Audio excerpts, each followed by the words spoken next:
Today I'm enjoying a nice iced coffee with a little bit of whipped cream. It's just perfect for these great summer days. But wait, it's not even summer yet. It's still spring. And we are having days that are like it was August, upper 80s, 90s, even up to 100. It's crazy, but I actually enjoy it. I like the sun. You know, sometimes what goes into the coffee is almost as important as what goes into us. Because when I mix my coffee with the cream and sugar, whatever concoction that I'm putting in there, sometimes it's a sugar-free, sometimes it's sugar, sometimes it's a flavor, sometimes it's not. You know, the thing that I like the most is that it tastes good.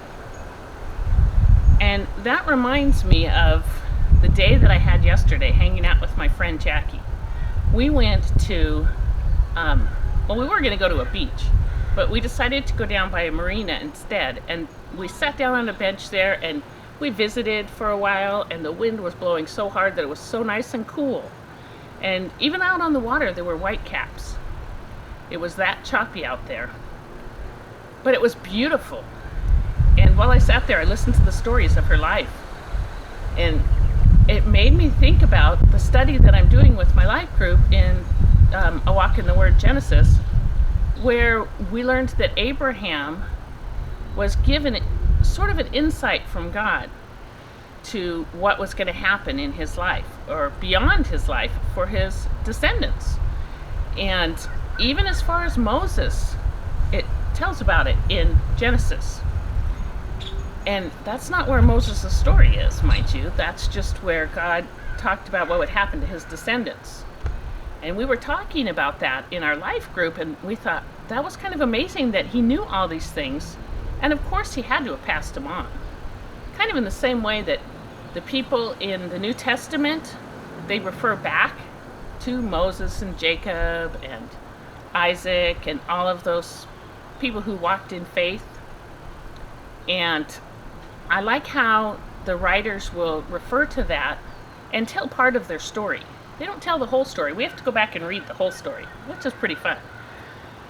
But one thing that we need to remember to do is to tell part of our story. We don't have to tell the whole thing. Like, I've told you a little bit about my testimony, that when I first got saved, I got saved in my bedroom.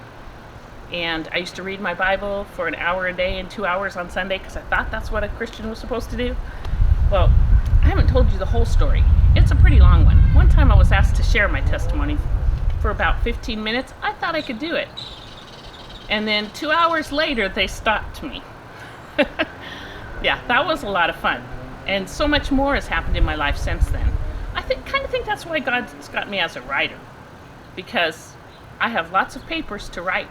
I could type up forever on the internet and share little bits of my story. And the reason that I do that is so that somebody else might hear it and also believe.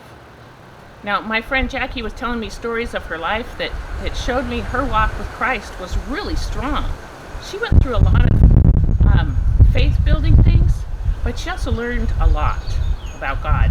She did a lot of sharing and serving in churches.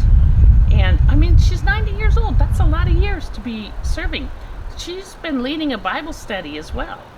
So it's pretty exciting to hang out with someone like that, you know? So I challenge you this week, though. Find somebody who can share a little bit of their testimony with you. And then share a little bit of yours. But maybe you don't know why you believe. So stop for a moment and think on that. And decide why you believe in Jesus. If you're not sure why, start searching in the Word and see if you can find reason in there. Ask your friends who are Christians why they believe. And then decide for yourself. If you go back a few weeks, you'll find I had a prayer that we prayed for people who wanted to know Jesus or knew Jesus but wanted to make it a firm commitment in their life to follow him. Because that's really what we do when we say, I accepted Christ. What we really did was say, I am going to follow the teachings of Jesus Christ, and I'm going to follow what God wants me to do in my life. So if you want to know about that, go back a few weeks and you'll find it. It's in the notes. So so challenge number 2 for this week is to figure out why you believe and to tell somebody why you believe. And enjoy it, because it's a lot of fun. Ask them why they believe. Ask them about their testimony. Share a little bit with a friend. I mean, we're getting a chance now to go out and visit with other people more than we've done in 18 months. So take advantage of that and really visit with them. Ask them how their life has been changed throughout this year. Ask them if they've drawn closer to God. And share what you've done. And join me next week for coffee and tea. God bless.